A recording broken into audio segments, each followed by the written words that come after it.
Bugungi kunda uyushgan narkojinoyatchilik dunyo hamjamiyatini xavotirga solib, joy ham mamlakat ham tanlamasdan tez sur'atlarda aylanma yo'llar bilan tarqalib bormoqda.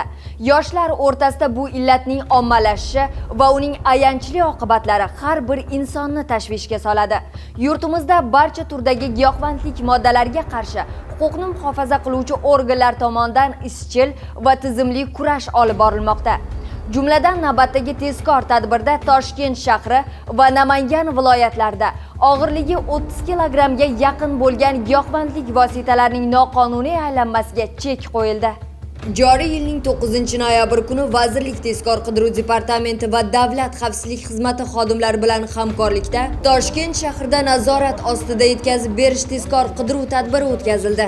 1978-yilda tug'ilgan shaxs o'zining 1973-yilda tug'ilgan jinoiy sherigi bilan Toshkent shahrining Yangi Hayot tumanida giyohvandlik vositalarini ko'mib qo'yilgan joydan olayotgan vaqtlarda tezkor xodimlar tomonidan qo'lga olindilar.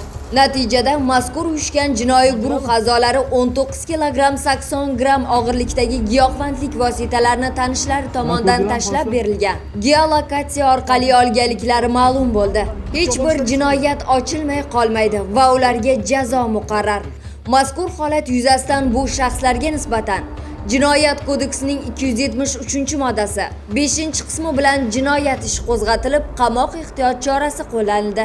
Giyohvandlik vositalarining noqonuniy muomalasi bilan bog'liq yana bir holat Namangan viloyatida ham aniqlandi.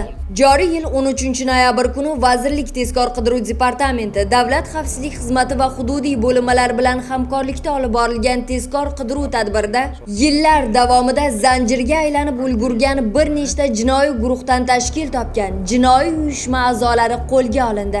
Giyohvandlik vositalarini tarqalishi va aylanmasida kuryer vazifasini bajargan 1995-yilda tug'ilgan fuqaro va uning jinoiy sherigi 1993-yilda tug'ilgan shaxslarning noqonuniy faoliyati aniqlandi. Bola 7,5 ming dollar qarzi bordi va mashina sotgan bo'ldik. O'shaning uchun molxonadan pul olib beramiz deyishgani uchun birga kelgandim. Maqsadingiz qochib Abror aytdi. Aka dedi, bir joyda dori bor dedi. Qanaqa dori? Dori bor, Abror. Yo'g'on bo'ldi. Ha, giyohvandlik borda dori bor dedi. Shuni olib dedi, chorsiga olib kelib berasiz.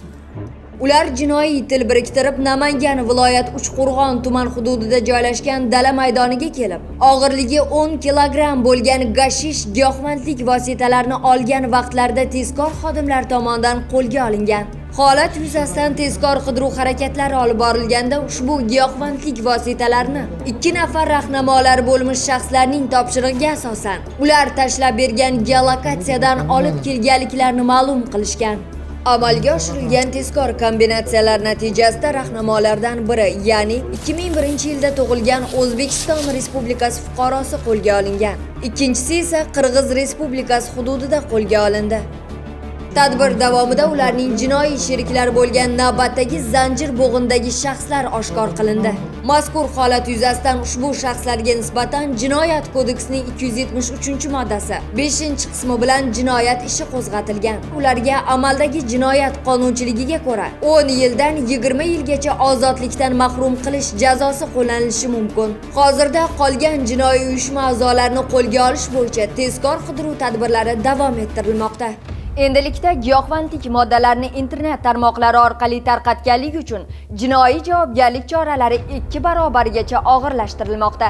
Eslatib o'tamiz, davlatimiz rahbarining 3-noyabrdagi aholi salomatligi va millat genofondini giyohvandlik va narko jinoyatlardan samarali himoya qilish bo'yicha kompleks chora-tadbirlar to'g'risidagi farmoniga binoan internet tarmog'idagi narko do'konlarni hamda giyohvandlik vositalarini tarqatish holatlarini bloklashga mo'ljallangan dasturlar tayyorlashga alohida e'tibor qaratiladi.